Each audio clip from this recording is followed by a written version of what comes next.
Hello, I'm Dan the Upholsterer, and in this video I'll be rebuilding this armchair using traditional foundations mixed with modern techniques to create a long-lasting and comfortable armchair that will last for years and years.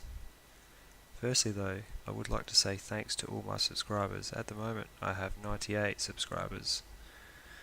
I really would like to reach that 100 milestone. I'm so excited I'm even this high, to be honest with you. So if you're keen to see more videos, hit that subscribe button so you can be the first to know when I put out a new video.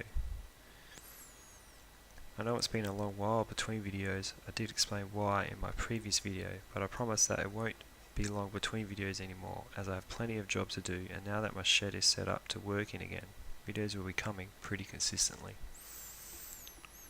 Remember, if there is something you want to see in depth, leave a comment, as I do read them, and when I do get them, I always respond.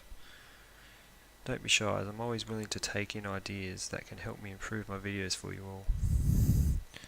Speaking of things that people want to see, I have had comments about not being able to see exactly what I'm doing in my videos.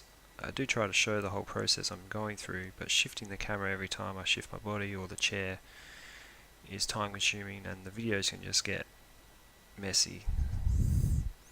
Last weekend I was doing some camera tests with my new shed set up to try and give a better all-round view for everyone, so that will come in an upcoming video, so stay tuned and hit that subscribe button.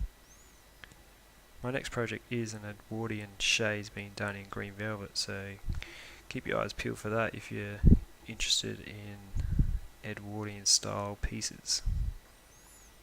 If you do want to see more photos of what I'm doing, check out my Facebook page. I'm always putting photos on there of the jobs I'm doing when I'm not working from home. I'll put a link in the description for you all.